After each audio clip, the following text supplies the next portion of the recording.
गुज़श्ता 3 दिनों से पाकिस्तान की सियासत, मईशत और माशरा यरगमाल हो चुके हैं पीटीआई की और हुकूमत के हाथों। और दोनों की जो लड़ाई इस वक्त हो रही है, इक़्तिदार के लिए लड़ाई हो रही है। लेकिन इसका जो खमियाजा भुगतना पड़ रहा है वो आम आवाम को भुगतना पड़ रहा है। और आज हम आपके सामने वो अदाद-ओ-शुमार रख रहे हैं जो हुकूमत ने ख़ुद तैयार किए थे पिछले महीने। और ये अदाद-ओ-शुमार जो हैं ये काबीना के सामने पेश किए गए कि अगर पाकिस्तान की इकॉनमी एक दिन के लिए बंद हो जाए, मुल्क को एक दिन के लिए बंद कर दिया जाए, तो उसका कितना नुकसान होता है। उसका जो तखमीना वो तो हम आपको बताते हैं, लेकिन किस मद में ये नुकसान जो है वो कैलकुलेट किया गया है कि जो मुल्क के अंदर जो पैदावार होती है रोज़ाना की बुनियाद पर, उसकी जो खपत होती है, फिर पाकिस्तान जो बरामदात करता है, उसके अलावा जो पाकिस्तान में फ़ॉरेन डायरेक्ट इन्वेस्टमेंट हो सकती है उसकी मद में, फिर जो एफडीआई की टैक्स कलेक्शन है वो, और फिर इसकी वजह से अगर कोई सप्लाई चेन की डिस्ट्रप्शंस आती हैं, जैसे हुकूमत ने अभी तमाम मोटरवेज़ और हाईवेज़ को बंद करके रखा हुआ है, उसकी वजह से जब चीज़ें नहीं मार्केट तक पहुँचती, मंडी तक नहीं पहुँचती, आपके घरों तक नहीं पहुँचती, उसकी वजह से जो महंगाई हो रही है, तो उस सारे मद में ये जो कुछ एस्टिमेट्स इन्होंने किए हैं वो हम आपके सामने रख देते हैं। लेकिन इसमें जो बुनियादी चीज़ ये है कि ये वज़ारत ख़ज़ाना के तैयार किए हुए एस्टिमेट्स हैं, कोई इंडिपेंडेंट एस्टिमेट्स नहीं है। और ये जो एस्टिमेट्स थे ये पिछले महीने तैयार हुए हैं। तो वज़ारत ख़ज़ाना के जो अपने तखमीने हैं उसके मुताबिक अगर मुल्क एक दिन के लिए बंद कर दिया जाए, जैसा कि हुकूमत ने ख़ुद मुल्क को बंद कर दिया था हफ्ते वाले दिन, एक दिन पहले ही जब पीटीआई ने अपना लॉन्ग मार्च शुरू करना था इस्लामाबाद की तरफ, तो एक दिन बंद करने का जो नुकसान का तखमीना है वो 190 अरब रुपया है। ये काफ़ी बड़ी रकम है। इसकी क्या अहमियत और इसकी वैल्यू कैसे आप इसको कैलकुलेट कर सकते हैं। और दूसरा, अगर ये 2 दिन बंद होता है तो तखमीना जो है नुकसान का 380 अरब रुपया है, जो कि हो चुका है पहले दिन हुकूमत की वजह से, और अतवार वाले दिन जो पीटीआई ने अपना जो है उसने लॉन्ग मार्च स्टार्ट किया इस्लामाबाद की तरफ। और तीसरा, इसके अंदर अगर आप आज का दिन भी ऐड करें, जब हम आपसे बात करें तो अभी भी हालात काफ़ी कशीदा हैं। दोनों साइड से एक दूसरे के ऊपर हमले हो रहे हैं, गैस की शेलिंग हो रही है, बेतहाशा नुकसानात भी हो रहे हैं, लोग ज़ख्मी भी हो रहे हैं। और ये जो 190 अरब रुपए की कॉस्ट है, इसमें उन अखराजात को शामिल नहीं किया गया जो कि पीटीआई की जो हुकूमत है, सूबाई हुकूमत, वो कर रही है अपने सारे ये जो मोबिलाइजेशन है उसके ऊपर, या जो वफाकी हुकूमत और पंजाब की हुकूमत उनको रोकने के लिए अखराजात कर रही है। पुलिस जो इतनी नफरी जो इस्लामाबाद में ला के जमा की गई है और अटक के पास, उसके खाने पीने का ख़र्चा, उसके फ्यूल का ख़र्चा, वो सारी चीज़ें इसके अंदर शामिल नहीं है। तो अगर आज के दिन तक हम शाम तक ये सारी सूरत हाल रहती है और हुकूमत के अपने अदाद-ओ-शुमार के मुताबिक अगर रोज़ाना का नुकसान जो है वो 190 अरब रुपया है, तो 3 दिन में ये नुकसान जो है वो तकरीबन 570 अरब रुपया हो चुका है। और ये 570 अरब रुपए की आप जो अहमियत है, इसकी क्या वैल्यू, इसको ऐसे अंदाज़ा लगा लें कि आप 570 अरब रुपए से भी कम रकम में आप लाहौर की जो एक मेट्रो ट्रेन है, ऑरेंज लाइन, वो बना सकते हैं। अगर ये जो कशीदा सूरत हाल है ये 6 दिन तक जारी रहती है, तो इसका नुकसान इतना ही होगा जितना ख़र्चा होगा एक रेलवे लाइन बनाने का, कराची से लेकर पेशावर तक। ML1 प्रोजेक्ट का आपने नाम सुना होगा, सीपैक का।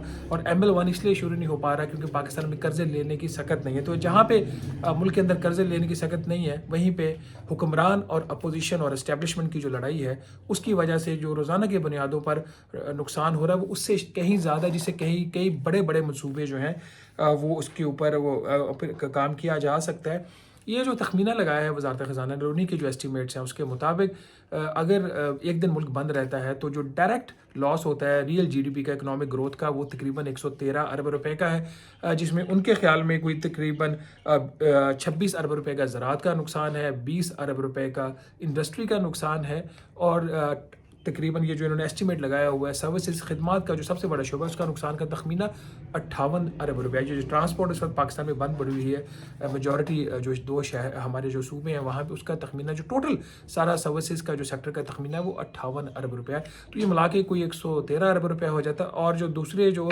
नॉमिनल जीडीपी से रिलेटेड नुकसान है वो सारे मिला लें तो 144 अरब रुपया ये मिला के हो जाता है। अब इसके बाद आ जाते हैं टैक्स कलेक्शन के ऊपर। जो वज़ारत ख़ज़ाना का तखमीना है, रोज़ाना की बुनियाद पर जो टैक्सों में नुकसान हो रहा है मुल्क बंद होने से, क्योंकि जो बहुत पाकिस्तान की इकॉनमी की जो बहुत बड़ी कंट्रीब्यूशन आ रही है वो पंजाब से आ रही है, सिंध से आ रही है, खैबर पख्तूनख्वा से आ रही है। तो पंजाब बहुत ज़्यादा इफेक्ट हुआ है, पंजाब के साथ केपी भी इफेक्ट हुआ है इस वक्त। तो 55 से 60% आपकी जो इकॉनमी इफेक्ट हो रही है। ये एस्टिमेट 190 अरब रुपए के हैं, इसमें ये 55 से 60% और कहीं पे 65% उसकी जो कंट्रीब्यूशन है जिस सेक्टर में जिस सूबे के उसके मुताबिक इन्होंने लिए हैं। तो जो सिर्फ टैक्सेस की मद में जो लॉस है वो तकरीबन 26 अरब रुपया रोज़ाना है। اور برآمدات جو متاثر ہو رہی ہیں کیونکہ سڑکیں بند پڑی ہوئی ہیں، ٹرانسپورٹ موو نہیں کر سکتی. وہ کنٹینرز جو پاکستان کا مال لے کے جس کو پورٹس کے اوپر جانا ہے تاکہ وہ آگے آن ورڈ سپلائی ہو سکے، وہ کنٹینرز حکومت جو استعمال کر رہی ہے کنٹینرز کا شہر بنانے کے لیے، قلعہ بنانے کے لیے اسلام آباد میں موٹر ویز کے اوپر. تو کنٹینر یہاں پہ پھنسے ہوئے ہیں تو ایکسپورٹ کون کرے گا اور کس ذریعے سے کرے گا؟ تو اس کا جو روزانہ کا نقصان ہے وہ کچھ 16 ارب روپے کا ہے. اور اس کے علاوہ کوئی 3 ارب روپے کا روزانہ کا نقصان ہے جو فارن ڈائریکٹ انویسٹمنٹ پاکستان آ سکتی ہے، وہ نہیں آ رہی. یہ تو ہے جو مانیٹری لاسز. اس میں وہ جو ہیومن کاسٹ ہے جس کو ہم کوئی بھی ایسٹیمیٹ نہیں کر سکتا اور صحیح طریقے سے اس کا ہم ادراک بھی نہیں کر پا رہے. اور ہیومن کاسٹ آ رہی ہے اس مد میں کہ جو مزدور ہے وہ مزدوری جب نہیں کر پاتا، جب اس کو ڈیلی اپنی طرح نہیں ملتے پیسے، روزگار اس کے پاس کوئی نہیں، تو اپنے بچوں کو شام کو کیا کھلائے گا؟ وہ مریض جس نے ہسپتال پہنچنا تھا، وہ حکومت نے جو کنٹینرز کا شہر بنایا ہوا ہے وہ ہسپتال نہیں پہنچ رہا. اور اس میں اپوزیشن بھی اتنی ہی قصوروار ہے جتنی حکومت ہے. لیکن جب اپوزیشن سے بات کی جاتی ہے وہ کہتے ہیں کہ ہمارے لیے تمام راستے بند کر دیے گئے ہیں، کورٹس تک کو مینیج کر لیا گیا، ہمیں کورٹ سے جب انصاف نہیں ملے گا تو ہم سڑکوں پہ آئیں گے. اور حکومت کہتی ہے کہ آپ کورٹس میں جا کے اپنے مسائل کا حل کریں. اس طرح آپ کا لیڈر جو ہے وہ باہر نہیں آ سکتا. تو یہ جو ساری ایک لڑائی ہو رہی ہے، اقتدار کی لڑائی ہے، عوام کی لڑائی نہیں ہے. یہ اس لڑائی کا جو نقصان ہو رہا ہے وہ ہر پاکستانی کو ہو رہا ہے. ہر وہ شخص جو کوئی نہ کوئی کنٹریبیوٹ کر سکتا ہے اکانومی کے اندر اس کو ہو رہا ہے. تو جب یہ تو خرچے ہو گئے ڈائریکٹ لاسز. آپ اندازہ کریں 190 ارب روپیہ روزانہ کا نقصان، اور ایسا ملک جو قرضوں کی دلدل میں پھنسا ہوا ہے. اور جب یہ جو توڑ پھوڑ ہو رہی ہے، جو اس وقت جب ہم یہ سارا ریکارڈ بھی کر رہے ہیں، تو اس وقت جو صورتحال ہے M1 موٹر وے کے اوپر اور دونوں طرف سے جس طریقے سے ایک دوسرے کے اوپر وہ پتھر بھی پھینک رہے ہیں، گیس کا شیلنگ بھی کر رہے ہیں، تو اس کا جو ایسٹیمیٹس ہے وہ علیحدہ ہیں. اور جب اس کے بلز بن کے آتے ہیں اس کی منظوری کے لیے، وفاقی حکومت نے جب اقتصادی رابطہ کمیٹی کے پاس یہ بلز آتے ہیں کہ جی فلاں احتجاج کی وجہ سے اتنا نقصان ہو گیا، تو اس کی کبھی ویریفیکیشن بھی نہیں ہوتی.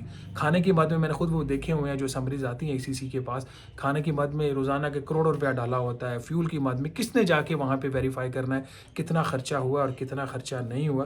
تو اس میں اگر یہ صورتحال اسی طریقے سے جاری رہتی ہے تو مانیٹری لاسز تو ایک طرف، دوسرا جو ریپوٹیشنل لاس ہو رہا ہے پاکستان کو اس وقت کوئی بھی دنیا کا ملک نارمل اکانومی کے طور پر لینے کو تیار نہیں ہے.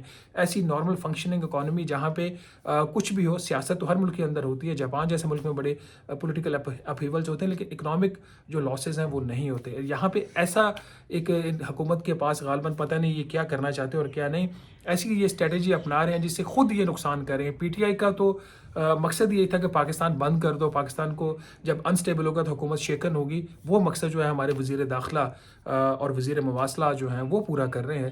تو یہ ایک بڑی ہی ایک تشویشناک صورتحال ہے. اور اگر یہ سلسلہ اسی طرح جاری رہا تو پتہ نہیں کتنی اورنج لائنز اور پتہ نہیں کتنی ML1 کے جو منصوبے ہیں اس کے بنانے کی جو کاسٹ ہے، یہ PTI کی اور حکومت کی اقتدار کی لڑائی میں اس کا نقصان ہو جائے.